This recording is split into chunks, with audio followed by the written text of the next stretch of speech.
Do you wear pajamas? Are you pajama people? I'm a t-shirt. Oh, you big t-shirt. A big extra large t-shirt. I'm in either silk pajamas or nothing.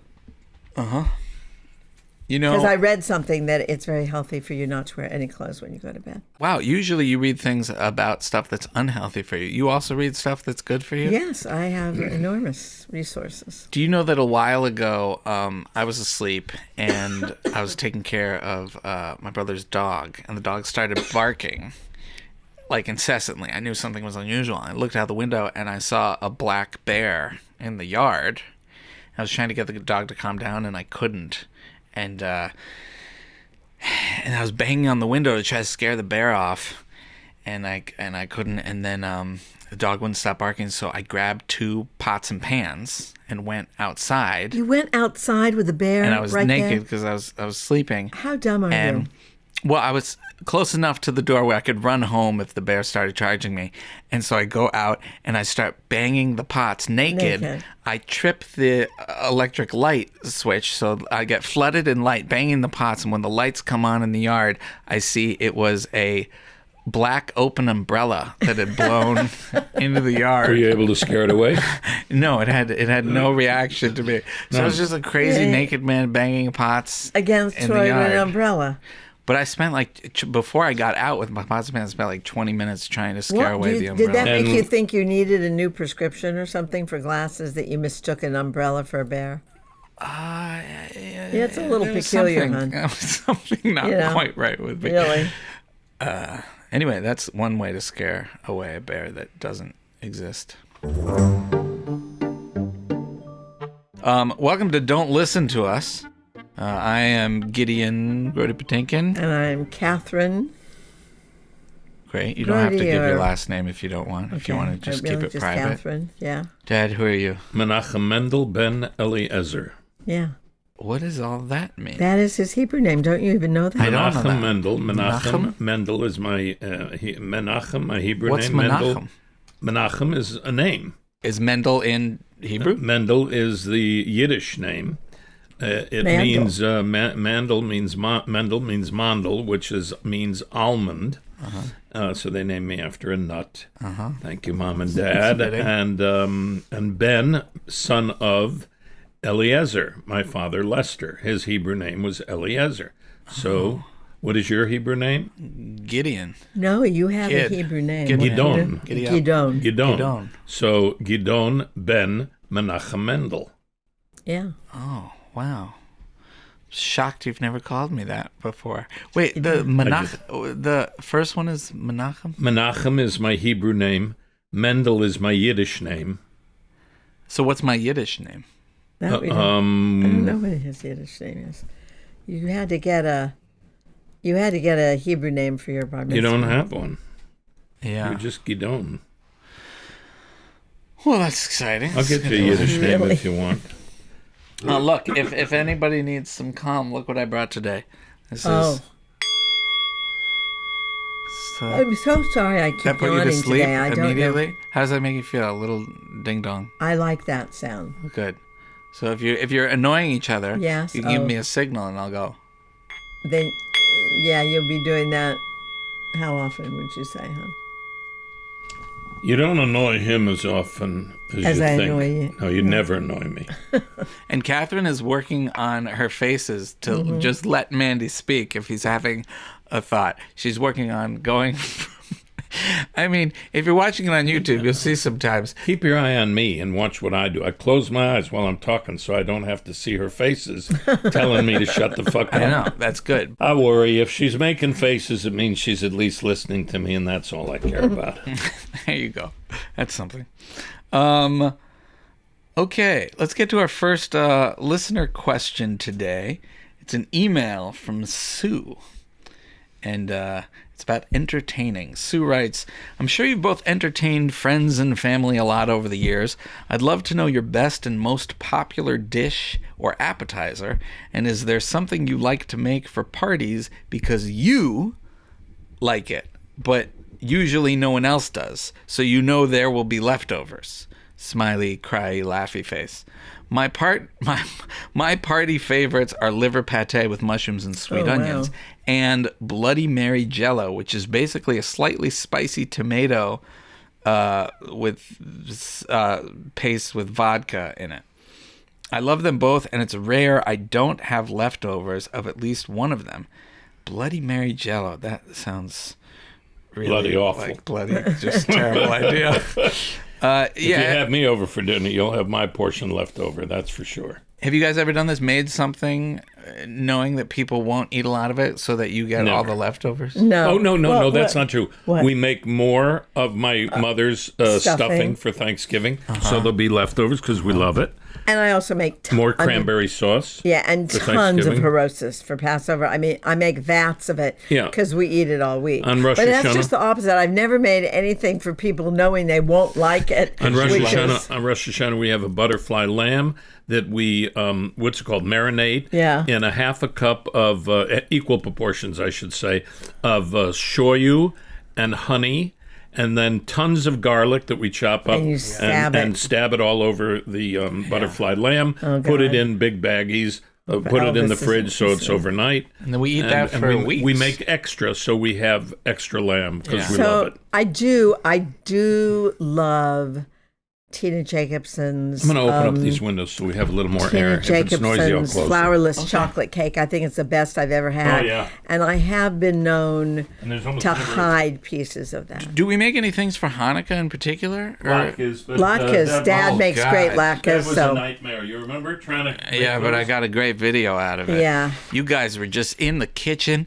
I was filming you. You're covered in sweat, angry, frustrated, and really hard potato sweat. But Dad used to make great potato pancakes. Well, I think we got to just follow my mother's recipe I think a little. That's true. Yeah, you were both yelling at each other, Yeah. referencing 4 different recipes from 6 different also, friends. my kugel has taken a downturn. It used to be really delicious, and I've forgotten. I do something. It's not as moist as it may used be to for. It's not for entertaining. It's for entertaining Kathryn and myself. Our New Year's Eve meal, which is sour cream clam sauce, spaghetti with sour cream clam sauce. Yeah, so we always make extra because the leftover is much better than the and clams from the can, right? Yeah, chopped clams, whole baby clams from the can. What kind of can? Always same company? No, it usually is from the grocery store. We get it for. It usually is, and they're probably poisonous for you. How did that dish become to be your New Year's dish? Miles Chapin, my friend Ted Chapin's brother Miles, made it. Yeah. And I loved it. And then there was a New Year's Eve, and I said, let me try and make this. And I called him, and he gave it to me, and we made it just the way he said, and we've kept to it, and it became our meal. And our we New like Year's Eve New meal. Year's. We are very just duo New Year's celebrators. We don't like New Year's parties particularly. We found that out on our very first New Year's in '79. We were a very big party. I'm in bed by 8. And Dad looked at me and said, So that's like every other day. I think I said it too. I said, I have to tell you something. I really don't like New Year's Eve parties. And he said, neither do I. And that was the last one we went to. Wow. And we kissed, and I think... Will you marry me? I think we went to one I might have of Mary inherited that Beth's from you. once. I don't really care for parties. And then there's tuna burgers. David Block's mother's tuna burgers, which I love. Always make extra. That's from childhood. That's stable. Childhood, second grade, O'Keefe School. Went over to David Block's house. Mom made tuna burgers. Is he still with us, David Block? I'm sure he is. I hope he is. And then his mother made the tuna burgers. Wonder if he's called my making mother, gave her the recipe. She used Miracle Whip for quite a while, and then Kathryn didn't like Miracle Whip for some reason, so we used mayonnaise. Right. Ma, do you have a dish from childhood that you remember? Or a holiday dish? Or a childhood dish? Oh, I know. Your mom used to make you tongue and rose petal sandwiches. No, honey. Oh my God. That is how a story gets. That was Sorry, Gregory. I was wrong. That was Gregory. I can't remember his last name. He was Armenian. And it was white Wonder Bread with mayonnaise with rose petal sandwiches. I couldn't get over it. It was so beautiful to look at. Wow. But that was not my mom's what thing. did you get sent to school with? I have absolutely no memory of what I got sent to school with. That's interesting. None. Zero. Tongue wasn't a part of it? Tongue. My mom served tongue at home, but I couldn't I didn't bear have to that eat it when idea. they served it because the little bumps on the tongue. Yeah. sent me. No, That was kind of a big thing in Jewish homes. It was a big thing in Jewish Pickled homes, tongue. and brisket. Pickled tongue. Brisket Horrible. and tongue. Fuck me. And my mom made great rice pudding, and she made great cheesecake, and I still have her little recipe box. Oh, we should make a cheesecake. I've never had My that. mom Yeah. always made Philadelphia cream cheese hors d'oeuvres. White silver cup bread cut into circles. You make the stuff with the Yeah. egg and the Philadelphia cream cheese and the paprika and not sure what else. And then you spread it. You toast the bread, spread it on, broil it. I'm in heaven. Why don't you ever make those? I'm trying not to have too much dairy. Because you're trying to look hot. And they're pretty fattening. Because you're trying to look hot and sexy. Yeah, I want to be attractive to your mother. You've always been attractive, Let's talk about that for a even when while. I wasn't a mother. Anyway, How none hot- of these how are hot answering and Sue's sexy would you question. want- What is the most attractive? How do you find me attractive? Is it my eyebrows? I found your curiosity and your never giving upness and your eyebrows, which I saved You for you. saved his eyebrows? Yes, because when he was Yes, we in did. this one play, Paradise Found, he was Hal playing Prince a was eunuch, directing it. and Oh, so yeah. he was going to shave his eyebrows, and I said, "You can't do Because that." Hal They're one Prince of asked me to shave them. Yes, and I said, "No, you will not." So you be shaving." saved his eyebrows from being shoven. He didn't shave them off, and then you Shoven, didn't. I don't think is you a didn't word, keep them honey. Yeah, in it like is. a You knew little what it meant, Tupperware. didn't you? Yes, I So it's did. a word. Yeah.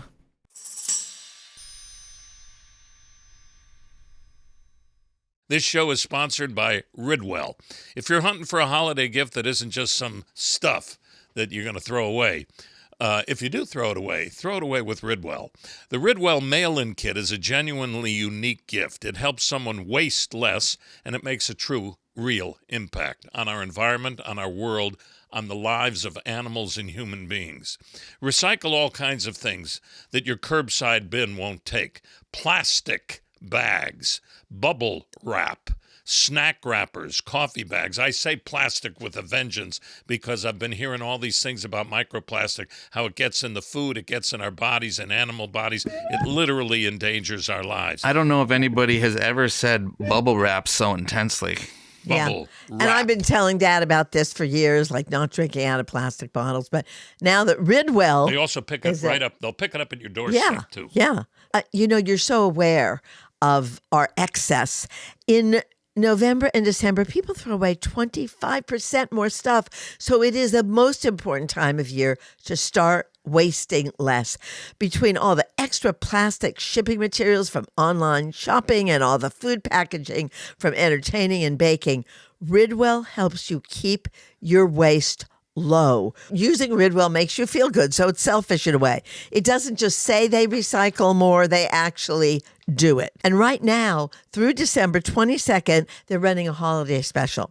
So if you buy 2 kits, you get a third one free. You know what, honey? I want us to talk about Ridwell more often because I've never seen you so excited about a product or anything for that matter. I just Because realized the it makes name. it makes you happier. Ridwell. That's very clever. Yes. Anyway, Did you you just can give, figure that out? I did. Yeah. To give the gift of Ridwell, just head to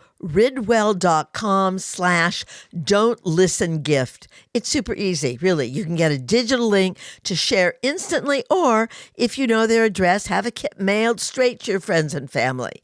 And if you're not using Ridwell yet, treat yourself to one too. Maybe that free third one. So visit ridwell.com/don't-listen-gift. Let them know you heard about Ridwell from this podcast, and I'm really happy to share Ridwell with you. We're going to move on to the next question. Yes. This is from Gemma in Australia, and it's a voice note, so we can put our headphones in there. This is a question several people have asked, and you probably have in your life too. It's definitely worth listen. Here is Gemma's note. G'day Mandy, Kathryn and Gideon. My name is Gemma, and if you can't already tell from the sound of my voice, I am in fact recording this from Australia. I stumbled across your podcast idea and I thought about how cool it would be to be a part of this new community that you guys are building. And to be able to do that from the other side of the world is actually pretty amazing. So, here I am, hello, and g'day from down under. Okay. A little about me. I play the trombone. I once lived in a van and travelled around Australia during COVID. And I've also had something like 14 different jobs over the years, including things like working in sales. I've been a radio host, a taxi driver, and even a school teacher, just to name a few. Now, I say all of this in the lead up to ask you but one question. Have any of you ever had that moment where you finally feel like an adult? I'm not having a midlife crisis, I promise. I'm only 29 years old. Oh my God. I've never had that moment. And I'm starting to wonder, what if I never truly, ever feel like an adult? How do you know when you've become who you're meant to be? Thank you so much for taking the time to listen to my mini existential meaning of life crisis. I hope to hear from you soon. Thank you. Thank you, Gemma. Thank you, Joan. This is Gemma is gone. Thank you, Gemma's Gemma. gone. That was just wow. your note. Was there a moment where you felt when you were younger that you were an adult now? Like, was it when you're getting a first job or your driver's license or a first experience or a relationship? Or is that... I don't know. I think supporting yourself, not depending on parents, separating from your parents in some way about making decisions. I felt very adult when I fell in love with somebody my parents hated when I was like 22. Because you still went ahead with it. Because I went ahead and I loved this person and I knew they could not stand him. Who was it? Jeffrey. Oh, yeah, Jeffrey. And He threw a chicken at you. He did have some. If you're out there, That's the reason don't she ever picked throw me. a chicken at my Every other mom. guy she Yeah. was with threw a chicken at her. Yeah. I'm the only one who didn't. I mean, it's interesting. "Marry me." Quality, Dad. It is interesting. I think you keep redefining what being an adult means. And I don't think one adult is like another. I think it's an individual thumbprint. Do you know? Like fingerprints are all individual. So I hate the idea of somebody saying, you're not acting like an adult. If I'm laughing hysterically, why can't a person my age laugh hysterically? Yeah. I mean, it's interesting to me. We've gotten sort of this question from many, many people. Really? Yeah. And I'm like, why are people so interested in this question? Why are we obsessed with this idea of that marker or this idea of progress or growing up? Like, it's interesting how many different people that came from. I mean, does adult mean age, or does adult mean accomplished in your work, or does adult mean finished with something? Or I'm just having this image of the butterfly, the caterpillar to the butterfly, and I don't know. It's an interesting question. I don't know is a Gemma, perfectly great answer. I don't think I've ever had a thought in my head where I'm going to be an adult now, and that is going to be my goal. Was it when I married, when I became a parent, when I don't know. Just a human. I prefer to be a human and a non-defined human. Ageless, non-defined, non-categorizable human. What about you, honey? I'm not an adult. Anyone who knows me can attest to that. I'm a child. I will be till the day I die. Any day that I might feel like an adult, I'll wait until that feeling passes, as my mother used to say. And I'll think that I may have died. Was there a moment like Mom had dating somebody that her parents didn't like that she said fucking did it anyway? Is there a moment from your youth where you felt like, oh, this is a demarcation? I feel like a grown-up in a different way than I have before? I just remember my mother saying things to Kathryn like, well, I know there are no allergies in your family, but there's plenty in ours. In other words, basically what she would say to you were things like the allergy thing. There were things like, wait till you get to know Mandy. Then you won't probably stay.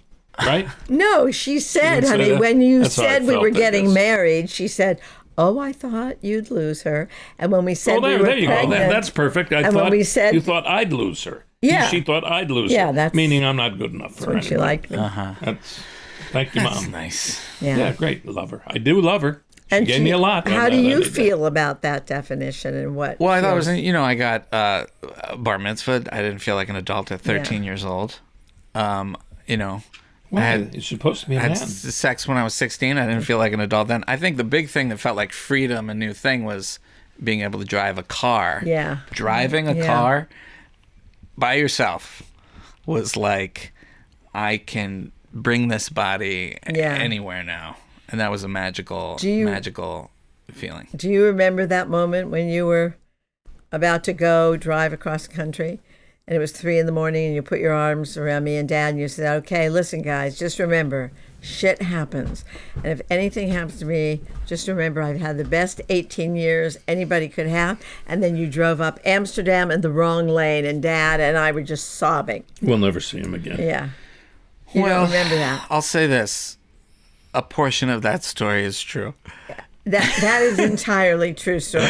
It is. It wasn't 3 a.m. It was the morning. No, I remember I turned left on Amsterdam. It was, but you know what? I don't want to take that away from you. Okay, thank you. And imagination is a wonderful thing. Okay. Gemma, just enjoy yourself. You're having a wonderful life. Yeah. Let us know if you ever, And I if you ever love get to a point where Australia. you feel like you're an adult. I'd be Yeah. curious when that happens for you.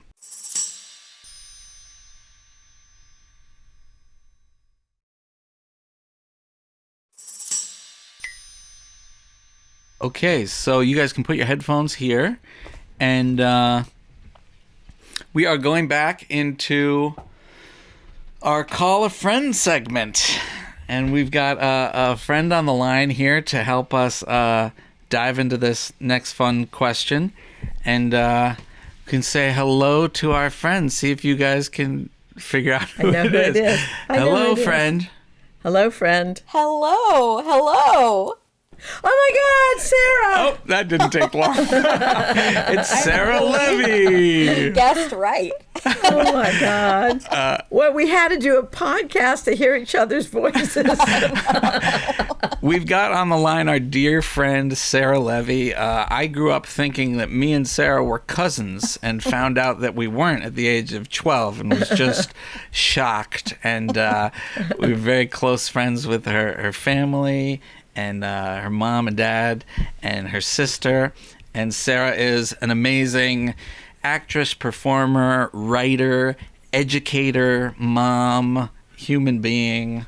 And It has one of the great laughs on the earth, which I still want a recording of. well, you'll we're have recording it. this right That's now. right, So now I'm it's getting Heard her something laugh funny. like 5 times already. Yeah. Keep her laughing. How you doing, Sarah? I'm great. I'm so happy to be talking to all of you. Who are you happiest the most to be talking to? I'm not going to fall for that. Gideon's Yeah. the safe answer. Gideon's Yeah. the safe answer. Well, just for a little more background, Mom, you met Sarah's mom, Kretzer. Yeah, who is known as Kretzer. Kretz. Carol. in Hebrew school. Yes, I was utterly miserable. I was 12 or 13, and I had to go to this thing every... Why are you... Oh my God, Becky! my All right, I'll let her out. Really Relax, sorry. relax. Put her- All right, Sorry, listeners. Sarah, Girl, sorry, get listeners. Get a Oh my dog. God, we all How are jumped your ears, Ryan? 3 feet. Wait, into we're gonna if that finish- gave anyone a heart attack out there, We're Becky's with you. responsible. So, So Mom, I you were met- saying you met Kretz No, real Kretz quick saved in my life. Hebrew school. I was utterly distraught. I've never been a suicidal person, but when I think about it, that was as depressed as I've ever gotten. Oh, no. And Sarah's mother, Carol Kretzer Levy, saved my teenage life. She was I've gotten you pretty depressed at times. Yes, huh? honey, but I'm Give me talking a about. little I didn't credit. know you when She I was saved your 13. life? She saved my life. She just was so damn funny, and she had such a perspective, and she helped me just sort of pass the class, and she became a lifelong friend. And Sarah, your dad was an amazing rabbi Yes. that we all loved. Yes. Yeah, he was well. executive director of the Los Angeles Hillels, which is the Jewish college organization. Rabbi And then Richard Levy. He was the director of the rabbinical school at Hebrew Union College in Los Angeles, which is the Reform Rabbinical School. Yeah. He was always our go-to person every time we had a question. Same. So we've Okay. got a question here from Adam. Adam wrote in, Dear Mandy, Kathryn, and Gideon, and Sarah, I'm sure he would have said if he knew you were here Yeah. with us. Hanukkah is coming up, and I've noticed that in my family, we have celebrated it less and less over the years as the kids have grown up. We used to play the dreidel game and sing the songs and really do 8 nights of presents. And now we get the menorah going at the beginning and then kind of get to lighting the candles through the week if we remember and just do presents on a night or two. I'm wondering how your Hanukkah or other Jewish holiday celebrations have changed or stayed the same since you were kids, and how important is it to you to maintain those traditions as you get older and your kids get older?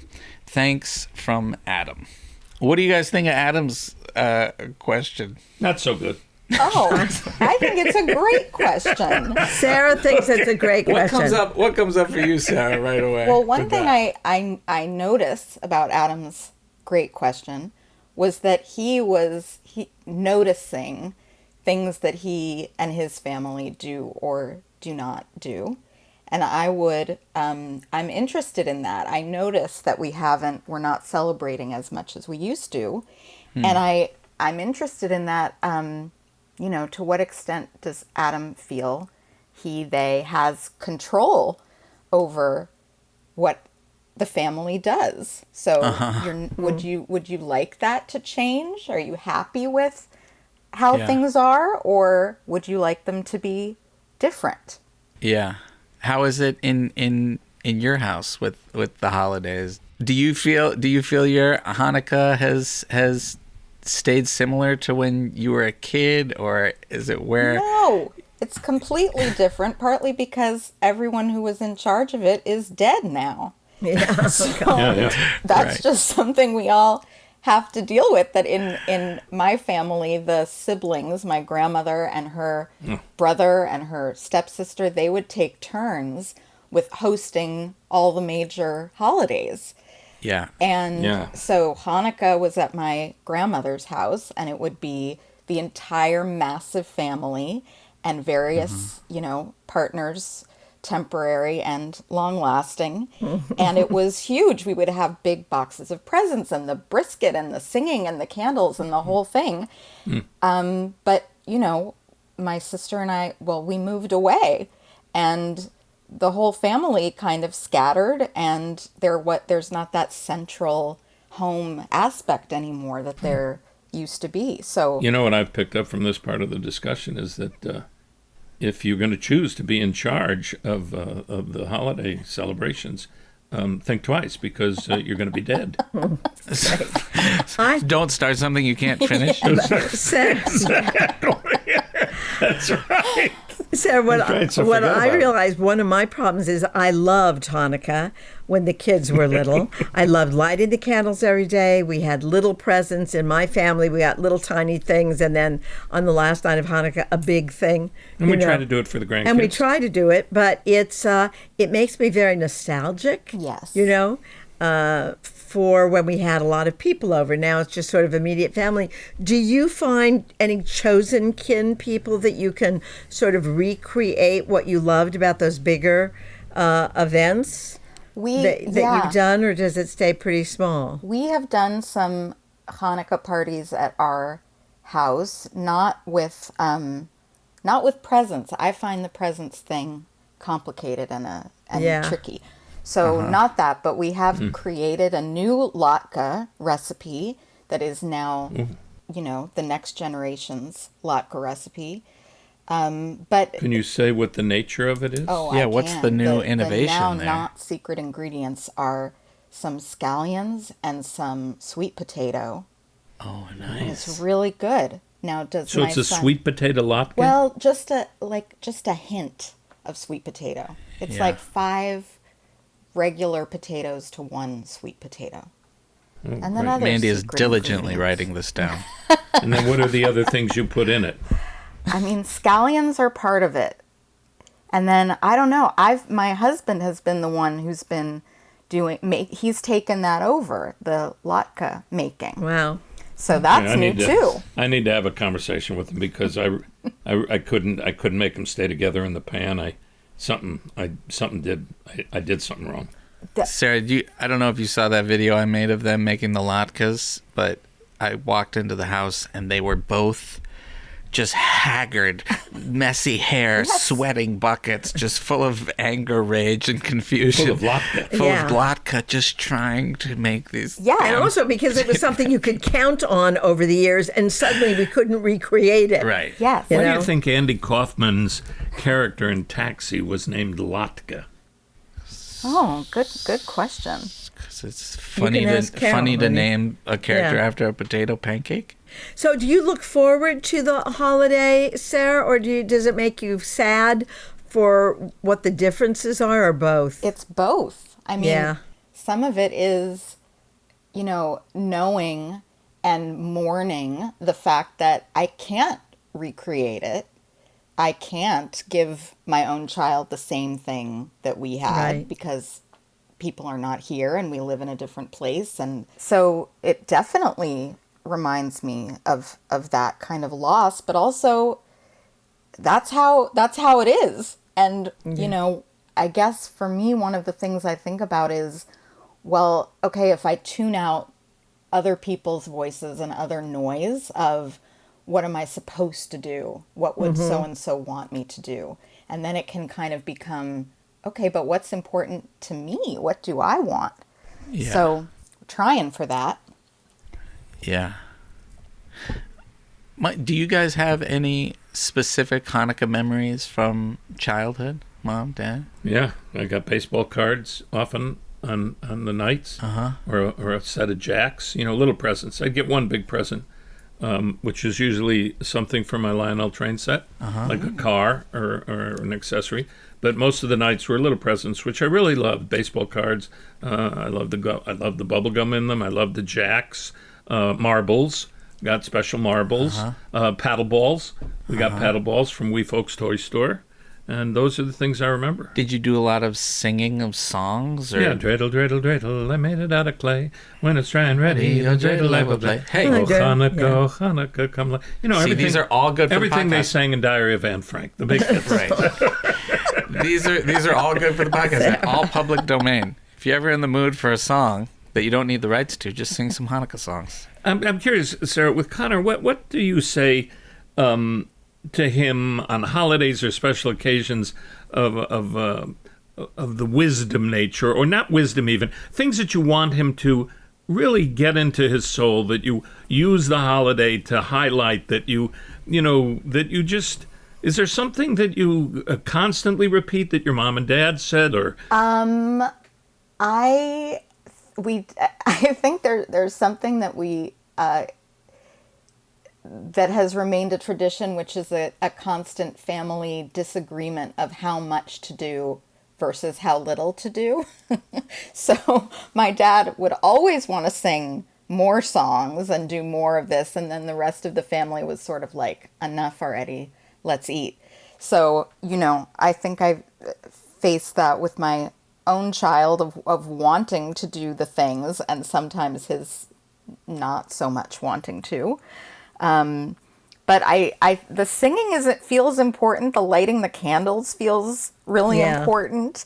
And talking about light and miracles and hope feels important. Yeah. What was your dad's favorite song of the ones he loved to keep pounding out? Oh, man. Anyone that was really long. Anything long. It would take a really long time. I think Mao's Tzur was one that he... Is that the one?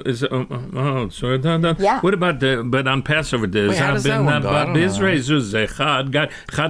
All the Yes. verses of Chad Gadya. Did your dad do all those verses? Yes, we would do those verses, and we still do that with we do different sounds for the different animals, so everyone takes a part.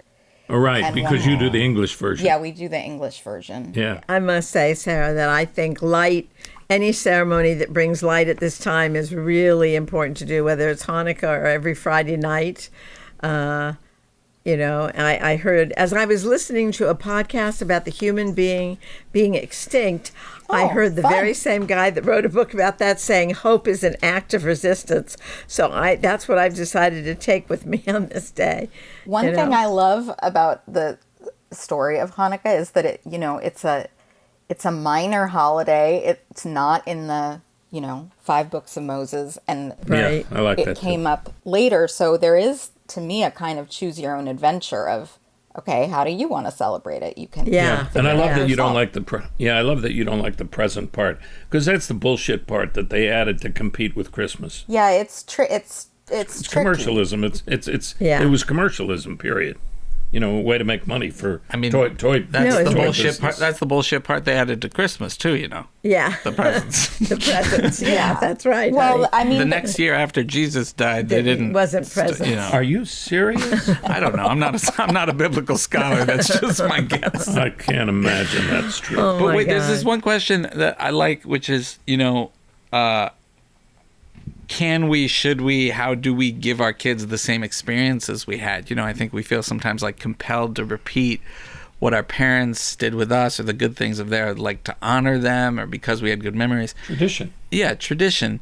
But then I think sometimes nowadays we go, oh, that's not really necessary, but we don't always make new traditions. I think it's one thing if you let go of the old stuff because you didn't find it that Yeah. meaningful, but then you kind of got to find some new stuff. And that's, I think, a thing in our family, Yeah. as close as we are, that I'd really like to do better at, Yeah. of just even Yeah. whether it's connected to the past or your ancestors, or just like making new traditions and rituals. I think it's such a fun thing to do, especially for kids. Yeah. And we so far aren't great at it. No, but it's great. Yeah. I mean, it Well- takes in my favorite word, which is connect, because if you do the old traditions, and it connects you to the old times, the old folks, etc. If you do the new ones, it's connecting you to the needy people in the world, the planet, the people suffering in places, and what should we wish for them? What should we send Yeah, them? if that's part of your as new far ones as that- yeah, donations, yeah. money, food, Light.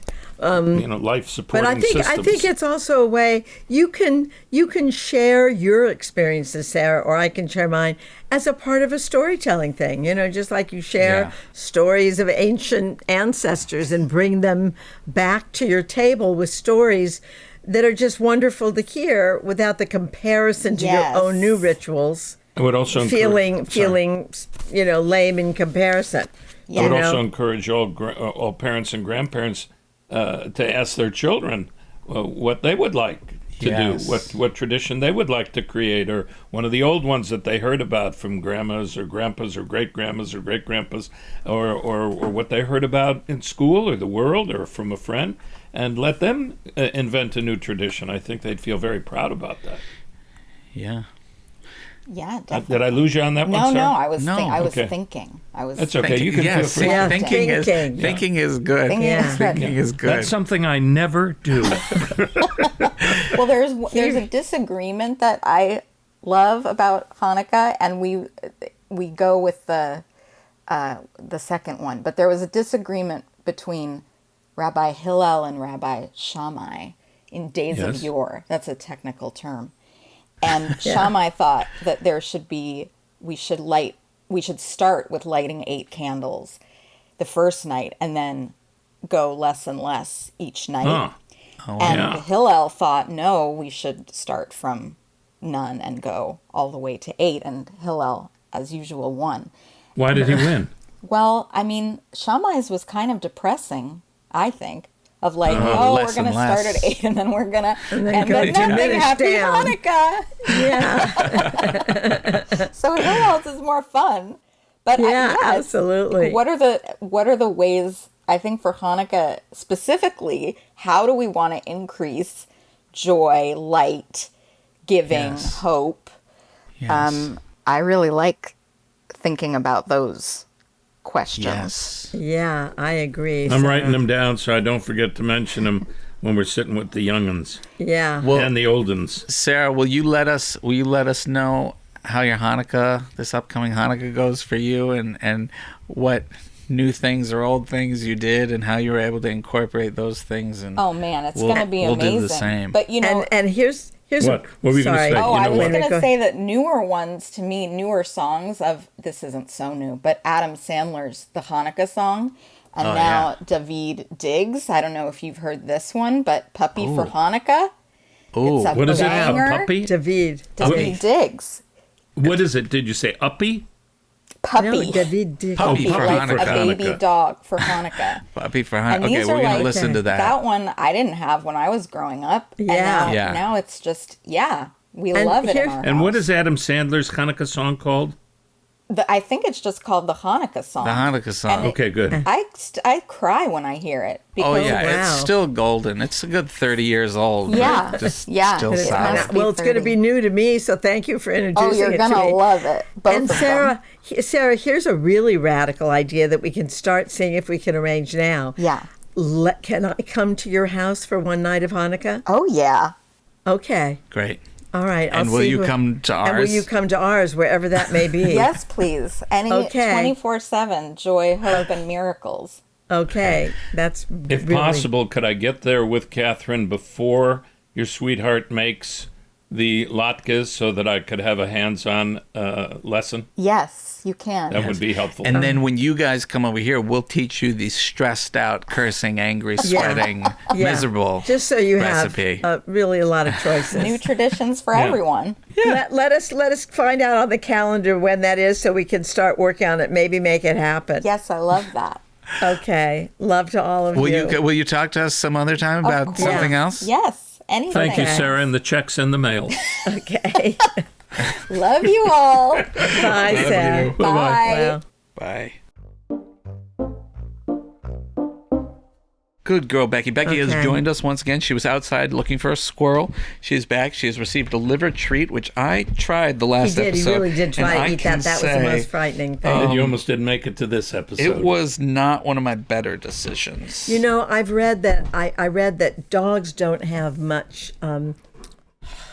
Eck, don't make that the dog face. has now Dog come don't- to don't- Kathryn looking for more affection, and she is annoyed. Dogs don't have any taste buds. All their sensory stuff is olfactory in their noses. But do They you have know- like 200 extra sensory things in their noses than we do, but not much when on the she comes tongue. up to you and asks for a little love, and you go, did you want to see what you did? You go, She didn't see me, Scowling. honey. Her how do eyes you are know? down She there. feels everything. Well, my face said one thing and my hand Dad, did something don't you else. think Mom has been generous in her co-ownership of the dog? Since yes. I have no That's why I brought interest- it up. I wanted to thank her Thank for her. all Thank the you. generosity and That's love what I Thank thought you you. meant. that she's given the family, Thank you. and especially Becky. Yes. I can't. Okay. I can't put it in. I can't. This is a put- good shirt. That's why I don't want her snuffling all over it.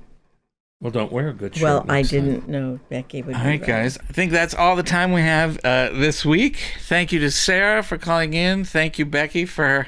Barking. Gemma. Gemma. We want to hear from Sarah, you. You Adam. can send us your latke recipes, or holiday recipes, or spicy Jello traditions. molds, what have new traditions, old traditions. Remind me to tell the story of Cousin Gilly and the green Jello. Oh, yeah, that's a good Excellent. one. We will have that story That's a next good one. time, I'm sure. Worth tuning in for. Yes. Yes. And we want to hear anything and everything from you. You can send us an email at askmandyandkathryn@gmail.com or check out our socials for an easy way to send us a voice note. Thanks so much for tuning in. And please remember, don't Listen to us. do it. Don't. Bye. Hey. Hey, we're back. Hey, We couldn't say gotcha. goodbye. This is good. We wanted you to know one more thing. It is. I can't remember. It was such a special thing. It was the kind of thing that really changes the course of one's day and kind of turns your whole life around in such a positive way. Oh, yeah. You were going to share that. Oh, my Oh, it's Lord. so I wish powerful. I could remember. my It's so God. moving. It is so much. That's one of Oh. my favorites, too, hon. Oh, I remember. Oh, what is it? Oh, but we don't have time. Honey, if you hadn't just said that, I might have I'm not sorry. lost. Okay. I just lost it again.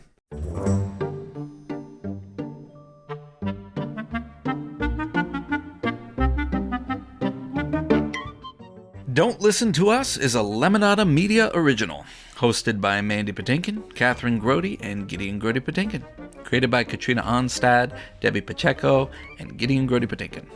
Executive producers are Kathryn Grody, Gideon Grody Patinkin, Mandy Patinkin, Katrina Onstad, Debbie Pacheco, Jessica Cordova Kramer, and Stephanie Whittles Wax. Our engineer is Ryan Derringer of Welterweight Sound. Video and audio production by Mark Whiteway of Bellows Media. If you haven't subscribed to Lemonada Media Premium yet, now's the perfect time. You can hear Don't Listen to Us completely ad-free. Plus, you'll unlock exclusive bonus content like behind-the-scenes conversations, questions so weird they didn't make it on air, Becky the dog shenanigans, and more. Just tap the subscribe button on Apple Podcasts, head to lemonadapremium.com to subscribe on any other app, or listen ad-free on Amazon Music with your Prime membership. That's lemonadapremium.com. Don't miss out.